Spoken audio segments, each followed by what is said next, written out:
قیامت کیسے قائم ہوگی؟ حضرت ابو ہریرہ رضی اللہ تعالیٰ عنہ سے روایت ہے کہ جناب رسول اللہ صلی اللہ علیہ وآلہ وسلم نے ہمیں بیان فرمایا، جب اللہ رب العزت زمین و آسمان تخلیق فرما چکے تو سور پیدا فرما کر حضرت اسرافیل علیہ السلام کو دے دیا، جسے حضرت اسرافیل علیہ السلام نے اپنے منہ سے لگا رکھا ہے، اور وہ اپنی نگاہیں عرش پر جمائے اس انتظار میں ہیں کہ کب حکم ملے اور میں سور پھونکوں۔ میں نے عرض کیا، یا رسول اللہ صلی اللہ علیہ وآلہ وسلم، سور کی حقیقت کیا ہے؟ فرمایا، سور ایک سینگ ہے۔ میں نے عرض کیا کہ وہ کیسا سینگ ہے؟ فرمایا، وہ بہت بڑا سینگ ہے، اس کے سوراخ کی وسعت آسمانوں اور زمین کی چوڑائی کے برابر ہے، اس میں 3 بار پھونکا جائے گا۔ پہلی پھونک گھبراہٹ کے لیے ہوگی، دوسری موت کے لیے، اور تیسری اللہ تعالیٰ کے سامنے کھڑا ہونے کے لیے۔ اللہ تعالیٰ حضرت اسرافیل علیہ السلام کو پہلے نفخے کا حکم دے کر فرمائیں گے کہ گھبراہٹ کا نفخہ پھونکو۔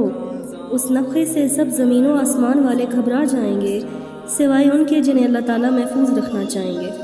اللہ رب العزت حضرت اسرافیل علیہ السلام کو حکم دیں گے کہ اس نفخہ کو طویل کر دیں، چنانچہ وہ اسے طویل کر دیں گے اور کوئی وقفہ نہیں کریں گے۔ اسی کے متعلق اللہ رب العزت نے قرآن کریم میں ارشاد فرمایا، اور راہ نہیں دیکھتے یہ لوگ مگر ایک چنگھاڑ کی جو بیچ میں دم نہ لے گی، پس پہاڑ بادلوں کی طرح چلیں گے، حتیٰ کہ روئی کے گالوں کی طرح ہو جائیں گے، اور زمین اپنے رہنے والوں سمیت خوب ہلے گی، اور سمندر کے بھور میں گھری کشتی کے مانند ہو جائے گی جو موجوں کے تھپیڑوں کی زد میں ہو اور اپنے سواروں سمیت گھوم رہی ہو، یا پھر چھت سے لٹکی ہوئی قندیل کی مانند ہو جو ہوا سے ہلتی رہتی ہے۔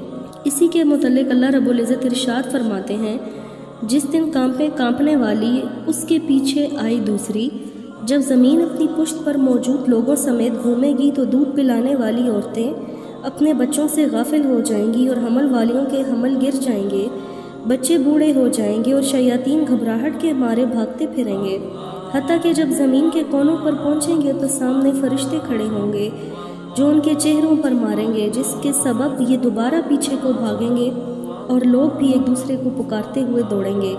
لوگ اسی حالت میں ہوں گے کہ زمین پھٹ جائے گی اور اس کا ایک حصہ دوسرے میں دھنس جائے گا۔ لوگ اس امر عظیم کو دیکھیں گے، پھر آسمان کی طرف دیکھیں گے تو وہ تیل کی تلچھٹ کی طرح دکھائی دے گا، پھر آسمان پھٹ جائے گا اور اس کے ستارے جھڑ جائیں گے، اور اس کے چاند اور سورج بے نور ہو جائیں گے۔ رسول اللہ صلی اللہ علیہ وآلہ وسلم نے ارشاد فرمایا، اس دن مردے اس قسم کے حالات کو بالکل نہیں جانتے ہوں گے۔ میں نے عرض کیا، یا رسول اللہ صلی اللہ علیہ وآلہ وسلم، اللہ نے کس کو مستثنیٰ کیا ہے؟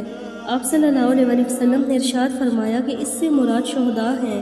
یہ گھبراہٹ تو صرف ان لوگوں کو ہوگی جو اس وقت دنیا میں زندہ ہوں گے، جبکہ شہداء تو اللہ کے ہاں زندہ ہیں اور انہیں رزق دیا جاتا ہے۔ اللہ تعالیٰ شہداء کو اس دن کے شر سے محفوظ رکھیں گے۔ یہ ایک عذاب ہوگا جسے اللہ رب العزت اپنی مخلوق کے شریر لوگوں پر مسلط کریں گے۔ اسی کے متعلق اللہ رب العزت کا ارشاد ہے، لوگو ڈرو اپنے رب سے، بے شک بھونچال قیامت کا ایک بڑی چیز ہے، جس دن اس کو دیکھوں گے بھول جائے گی ہر دودھ پلانے والی اپنے دودھ پلائے کو، اور ڈال دے گی ہر پیٹ والی اپنا پیٹ، اور تو دیکھے لوگوں پر نشہ، اور ان پر نشہ نہیں پر آفت اللہ کی سخت ہے۔ اللہ پاک جب تک چاہیں گے لوگ اس عذاب میں مبتلا رہیں گے۔ پھر اللہ تعالیٰ حضرت اسرافیل علیہ السلام کو حکم دیں گے تو وہ موت کا نفخہ پھونکیں گے، جس سے آسمان اور زمین والے سب مر جائیں گے، سوائے ان لوگوں کے جن کی موت اللہ رب العزت نہیں چاہیں گے۔ جب وہ مر چکیں گے تو ملک الموت اللہ تعالیٰ کے سامنے حاضر ہوں گے اور عرض کریں گے، یا اللہ، آسمانوں اور زمین والے سب مر گئے، سوائے ان کے جنہیں آپ نے نہیں مارنا چاہا۔ اللہ تعالیٰ استفسار فرمائیں گے، جبکہ انہیں بخوبی علم ہوگا کہ کون باقی بچا ہے۔ حضرت عزرائیل عرض کریں گے، یا اللہ، آپ تو ہیں ہی باقی رہنے والے، آپ تو حی القیوم ہیں جسے کبھی موت نہیں آنی۔ اے اللہ، عرش اٹھانے والے فرشتے باقی ہیں، جبرائیل باقی، میکائیل باقی، اسرافیل باقی، اور میں باقی ہوں۔ اللہ رب العزت فرمائیں گے، جبرائیل و میکائیل بھی مر جائیں تو وہ بھی مر جائیں گے۔ پھر ملک الموت اللہ تعالیٰ کی خدمت میں عرض کریں گے، جبرائیل اور میکائیل بھی مر چکے۔ اللہ رب العالمین استفسار فرمائیں گے کہ کون باقی ہے، حالانکہ اللہ رب العزت سب کچھ جانتے ہیں۔ ملک الموت عرض کریں گے، آپ تو ہیں ہی باقی رہنے والے، میں باقی، اسرافیل باقی، اور عرش اٹھانے والے فرشتے باقی ہیں۔ اللہ پاک حکم فرمائیں گے کہ عرش اٹھانے والے فرشتے بھی مر جائیں تو وہ بھی مر جائیں گے۔ پھر اللہ تعالیٰ عرش کو حکم دیں گے کہ اسرافیل سے سور لے لے، اور پھر اسرافیل بھی مر جائیں گے۔ پھر ملک الموت اللہ کے سامنے حاضر ہو کر عرض کریں گے، یا اللہ، عرش اٹھانے والے بھی مر گئے۔ اللہ تعالیٰ پوچھیں گے کہ جب کہ وہ خوب جانتے ہوں گے اب کون باقی بچا ہے۔ ملک الموت عرض کریں گے، آپ حی القیوم ہیں، باقی رہنے والے ہیں، جسے کبھی موت نہیں آ سکتی، اور میں باقی ہوں۔ اللہ تعالیٰ فرمائیں گے کہ تو بھی میری مخلوق ہے، میں نے جب چاہا تجھے پیدا کیا، تو بھی مر جا۔ چنانچہ حضرت عزرائیل بھی مر جائیں گے۔ جب اللہ واحد کے سوا کوئی بھی باقی نہیں رہے گا تو اللہ تبارک و تعالیٰ آسمان اور زمین کو ایسے لپیٹ لیں گے جیسے لکھا ہوا کاغذ لپیٹ لیا جاتا ہے، اور ارشاد فرمائیں گے، کس کی بادشاہت ہے آج کے دن؟ 3 مرتبہ یہی ارشاد فرمائیں گے، جبکہ اس کا جواب کوئی نہیں دے گا کیونکہ سب مر چکے ہیں۔ تو خود ہی جواب ارشاد فرمائیں گے، للہ الواحد القہار، اللہ واحد و قہار کی حکومت ہے۔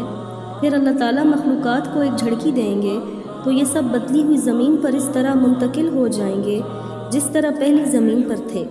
جو اس کے پیٹ میں ہوں گے وہ پیٹ میں، اور جو اس کی پشت پر ہوں گے وہ پشت پر منتقل ہو جائیں گے۔ پھر اللہ تعالیٰ ان پر عرش کے نیچے سے پانی نازل فرمائیں گے، اور پھر آسمان کو حکم ہوگا کہ بارش برسائے۔ آسمان 40 دن تک بارش برساتا رہے گا، حتیٰ کہ پانی لوگوں سے 10 گز تک اونچا ہو جائے گا۔ پھر اللہ تعالیٰ اجسام کو پیدا ہونے کا حکم دیں گے تو وہ اس طرح پیدا ہوں گے جس طرح سبزہ اگتا ہے، حتیٰ کہ ان کے اجسام مکمل پیدا ہو جائیں گے اور اس طرح ہو جائیں گے جس طرح دنیا میں تھے۔ اللہ تبارک و تعالیٰ حکم دیں گے کہ عرش کو اٹھانے والے زندہ ہو جائیں، چنانچہ وہ زندہ ہو جائیں گے۔ پھر اللہ تعالیٰ حضرت اسرافیل علیہ السلام کو زندہ کریں گے اور حکم دیں گے تو وہ سور لے کر اپنے منہ میں رکھ لیں گے۔ پھر اللہ تعالیٰ جبرائیل اور میکائیل کو حکم دیں گے کہ جبرائیل اور میکائیل زندہ ہو جائیں تو وہ زندہ ہو جائیں گے۔ پھر اللہ ارواح کو بلائیں گے تو وہ حاضر ہو جائیں گی۔ مومنین کی ارواح نور سے چمک رہی ہوں گی، جبکہ کافروں کی ارواح سے تاریکی پھوٹتی ہوگی۔ پھر اللہ تعالیٰ ان ارواح کو اپنی مٹھی میں لے کر سور میں ڈال دیں گے۔ پھر اللہ پاک حضرت اسرافیل علیہ السلام کو حکم دیں گے کہ قبروں سے نکلنے کا نفخہ پھونکیں۔ جب وہ یہ نفخہ پھونکیں گے تو روحیں اس طرح نکلیں گی جس طرح شہد کی مکھیاں جنہوں نے زمین و آسمان کے درمیانی خلا کو بھر دیا ہو۔ اللہ تعالیٰ فرمائیں گے کہ میرے غلبے اور جلال کی قسم، ہر روح اپنے اپنے جسم میں لوٹ جائے، ہر روح اپنے اپنے جسم میں ناک کے راستے سے داخل ہو جائے گی اور پورے جسم میں ایسے دوڑے گی جس طرح ڈسے ہوئے جسم میں زہر سرایت کرتا ہے۔ پھر تمہاری قبروں پر سے زمین کھل جائے گی اور زمین میں سے سب سے پہلے میں نکلوں گا، پھر تم بھی قبروں سے نکل کر جلدی جلدی اپنے رب کے سامنے حاضر ہو جاؤ گے۔ تم ننگے پاؤں، ننگے بدن اور نامختون ہوگے، پھر تم ایک ہی جگہ 70 سال تک رکے رہو گے۔ اللہ نہ تمہاری طرف دیکھے گا اور نہ ہی تمہارے درمیان کوئی فیصلہ کرے گا، بس تم آنسو بہاؤ گے حتیٰ کہ تمہارے آنسو ختم ہو جائیں گے، پھر تم خون کے آنسو رو گے، پھر تمہارا اتنا پسینہ نکلے گا جو تمہارے منہ تک یا ٹھوڑیوں تک پہنچ جائے گا۔ تم چیخو گے اور کہو گے، ہمارے رب کے سامنے ہمارے لیے کون شفاعت کرے گا کہ اللہ ہمارے درمیان فیصلہ فرما دے۔ پھر لوگ آپس میں کہیں گے کہ تمہارے باپ حضرت آدم علیہ السلام کے علاوہ اس شفاعت کا کون حقدار ہو سکتا ہے؟ اللہ تعالیٰ نے انہیں اپنے ہاتھوں سے پیدا کیا، ان میں اپنی طرف سے روح پھونکی اور بالمشافہ ان سے بات کی۔ چنانچہ لوگ حضرت آدم علیہ السلام کے پاس جائیں گے اور ان سے شفاعت کی درخواست کریں گے، مگر وہ انکار کر دیں گے اور کہیں گے میں اس قائل نہیں ہوں۔ پھر لوگ ایک ایک کر کے تمام انبیاء کرام علیہ السلام کے پاس جائیں گے، وہ جس نبی کے پاس بھی جائیں گے وہ نبی انکار فرما دیں گے۔ حضرت محمد صلی اللہ علیہ وآلہ وسلم نے ارشاد فرمایا، حتیٰ کہ لوگ میرے پاس آئیں گے، میں شفاعت کے لیے ان کے ساتھ چل پڑوں گا، حتیٰ کہ مقام فحش پر آ کر سجدہ ریز ہو جاؤں گا۔ حضرت ابو ہریرہ رضی اللہ عنہ نے عرض کیا، یا رسول اللہ صلی اللہ علیہ وآلہ وسلم، مقام فحش کیا ہے؟ آپ صلی اللہ علیہ وآلہ وسلم نے ارشاد فرمایا، عرش کے سامنے کے مقام کو فحش کہتے ہیں، حتیٰ کہ اللہ تعالیٰ ایک فرشتہ بھیجیں گے جو میرا بازو پکڑ کر کہے گا، اے محمد۔ میں عرض کروں گا، لبیک یا ربی۔ اللہ تعالیٰ فرمائیں گے، کیا بات ہے؟ حالانکہ وہ بہتر جانتے ہوں گے۔ میں عرض کروں گا، یا اللہ، آپ نے مجھ سے شفاعت کا وعدہ فرمایا تھا اور اپنی مخلوق کے بارے میں شفاعت کا حق دیا تھا، بس اے اللہ، آپ لوگوں کے درمیان فیصلہ شروع فرمائیے۔ اللہ تعالیٰ فرمائیں گے، میں نے آپ کی شفاعت کو قبول کیا، میں لوگوں کے درمیان فیصلہ شروع کر دیتا ہوں۔ جناب رسول اللہ صلی اللہ علیہ وآلہ وسلم نے ارشاد فرمایا کہ پھر میں لوٹ کر لوگوں کے پاس ٹھہروں گا۔ دریں اثنا ہمیں اچانک آسمان سے ایک سخت آواز سنائی دے گی اور پہلے آسمان والے فرشتے زمین پر جنات اور انسانوں کے پاس نازل ہوں گے۔ جب وہ زمین کے قریب پہنچیں گے تو زمین ان کے نور سے جگمگا اٹھے گی۔ یہ فرشتے زمین پر اتر کر صف باندھ کر کھڑے ہو جائیں گے۔ ہم ان سے پوچھیں گے کہ کیا ہمارا رب تم میں موجود ہے؟ وہ کہیں گے نہیں، وہ ابھی تشریف لاتے ہیں۔ پھر ہر آسمان کے فرشتوں سے 2 گنا ہو کر یوں ہی زمین پر اترتے رہیں گے حتیٰ کہ اللہ رب العالمین بادلوں کے سائے میں اور فرشتوں کے درمیان اتریں گے، اور فرشتے ہوں گے اس کے کناروں پر، اور اٹھائیں گے تخت تیرے رب کا اپنے اوپر۔ اس دن 8 فرشتے، ابھی 4 فرشتے ہیں جنہوں نے عرش اٹھایا ہوا ہے، اس دن 8 فرشتے ہوں گے جنہوں نے عرش کو اٹھانا ہے۔ جبکہ عرش اٹھانے والے فرشتے ابھی 4 ہیں، ان کے قدم زیر زمین کی جڑ پر ہیں اور عرش ان کے کندھوں پر ہے۔ پھر اللہ تعالیٰ جب جہاں چاہیں گے اپنی کرسی بچھائیں گے، پھر بآواز بلند ارشاد فرمائیں گے، اے گروہ جن و انس، میں نے جس دن سے تمہیں پیدا کیا اس دن سے آج دن تک تمہاری خاطر خاموش رہا، تمہاری باتیں سنتا رہا اور تمہارے اعمال دیکھتا رہا۔ اب میری بات خاموشی سے سنو، یہ تمہارے اعمال اور صحیفے ہیں، انہیں تم خود ہی پڑھ لو۔ جو ان میں خیر پائے وہ اللہ کا شکر ادا کرے، اور جسے خیر نہ ملے وہ اپنے نفس کے علاوہ کسی کو ملامت نہ کرے۔ پھر اللہ تعالیٰ جہنم کو حکم دیں گے تو اس میں سے ایک بلند آواز اور تاریک گردن نکلے گی۔ اس وقت اللہ تعالیٰ حکم دیں گے، وَامْتَازُوا الْيَوْمَ أَيُّهَا الْمُجْرِمُونَ، اور تم الگ ہو جاؤ آج اے گنہگاروں۔ میں نے نہ کہہ رکھا تھا تم کو اے آدم کی اولاد کہ نہ پوجیو شیطان کو، وہ کھلا دشمن ہے تمہارا۔ پس اللہ رب العزت مجرمین کو الگ کر دیں گے۔ اور تو دیکھے ہر فرقے کو کہ بیٹھے ہیں گھٹنوں کے بل، ہر فرقہ بلایا جائے اپنے اپنے دفتر کے پاس، آج بدلہ پاؤ گے جیسا تم کرتے تھے۔ پھر اللہ تعالیٰ جن و انس کے علاوہ اپنی باقی مخلوق کے مابین فیصلہ کریں گے، بس وحشی جانوروں اور بہائم میں فیصلہ کریں گے، حتیٰ کہ بغیر سینگ والے جانوروں کا بدلہ سینگ والے جانوروں سے دلوائیں گے۔ جب اللہ تعالیٰ یہ فرما چکیں گے اور ان جانوروں کا قضیہ باقی نہ رہے گا، اس وقت اللہ تعالیٰ انہیں حکم فرمائیں گے کہ مٹی ہو جاؤ۔ اس وقت کافر تمنا کرے گا کہ کاش کسی طرح میں مٹی ہوتا۔ ہم نے خبر سنا دی تم کو ایک آفت نزدیک آنے والی کی، جس دن دیکھ لے گا آدمی جو آگے بھیجا اس کے ہاتھوں نے، اور کہے گا کافر کسی طرح میں مٹی ہوتا۔ اس کے بعد اللہ تعالیٰ اپنے بندوں کے درمیان فیصلہ شروع کریں گے۔ سب سے پہلے خون کا فیصلہ ہوگا۔ جہاد میں قتل کیے گئے عام کفار پیش ہوں گے۔ اللہ انہیں حکم دیں گے تو وہ اپنے سر اٹھائے بارگاہ خداوندی میں پیش ہوں گے۔ ان کی رگوں سے خون بہہ رہا ہوگا۔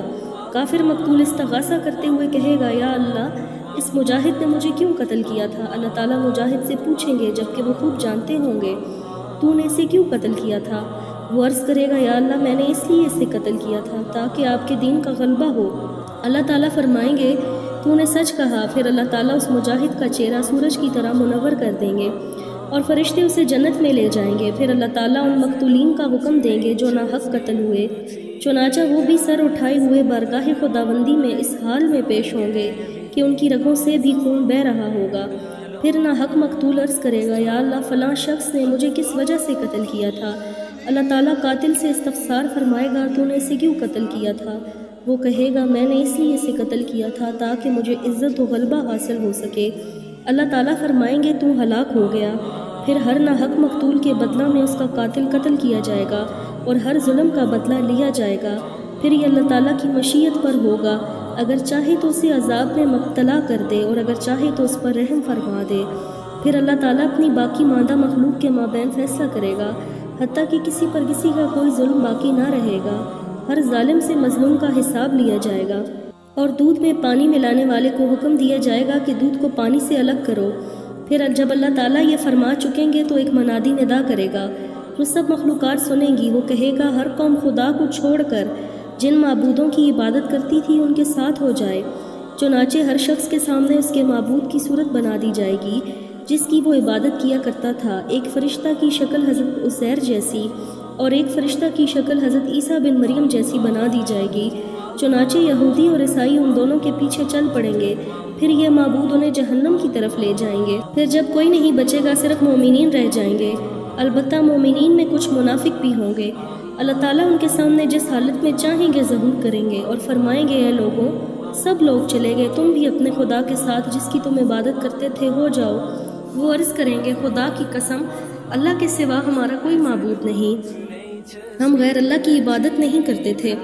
پھر اللہ تعالیٰ اپنی پنڈلی مبارک سے پردہ ہٹا کر مومنین پر اپنی عظمت کی تجلی ڈالیں گے، جس سے وہ پہچان لیں گے کہ وہی ان کا رب ہے۔ مومنین یہ دیکھ کر سجدہ ریز ہو جائیں گے، جبکہ منافقین گدی کے بل گر جائیں گے، کیونکہ اللہ تعالیٰ ان کی پشتوں کو بیل کے سینگ کی طرح سخت کر دیں گے۔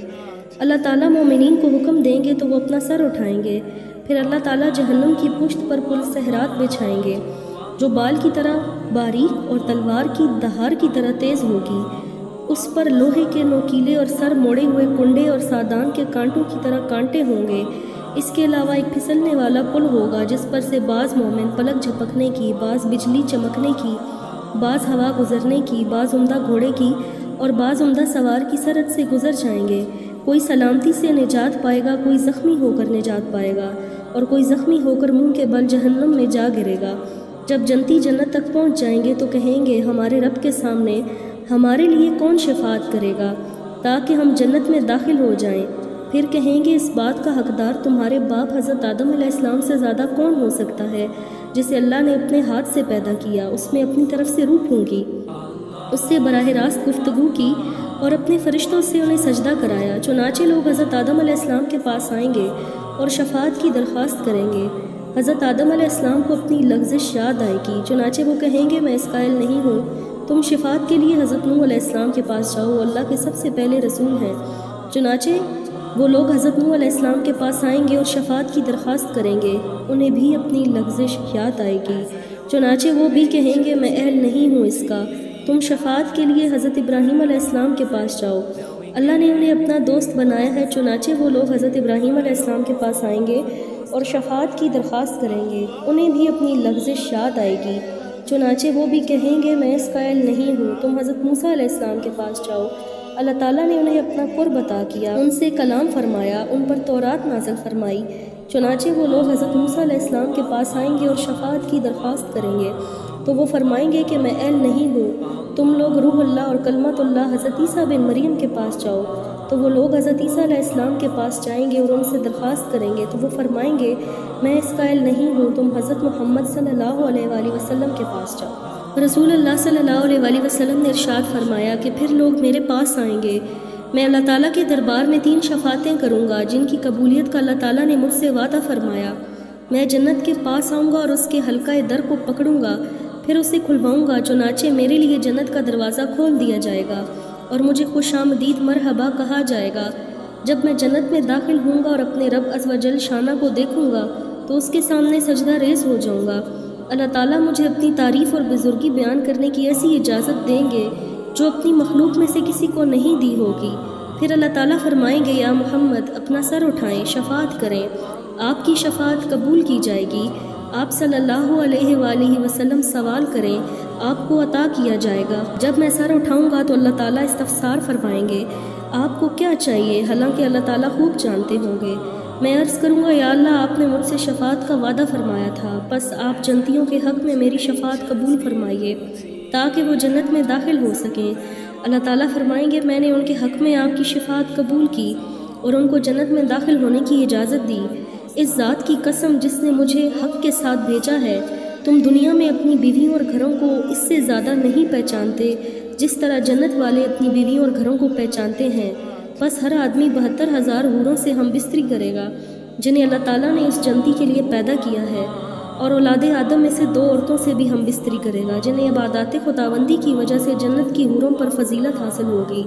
ان میں پہلی سے یاقوت کے کمرے میں سونے کے تخت پر ہم بستری کرے گا جو موتیوں سے گھرا ہوا ہوگا، اس عورت نے ریشم کے 70 جوڑے پہنے ہوئے ہوں گے۔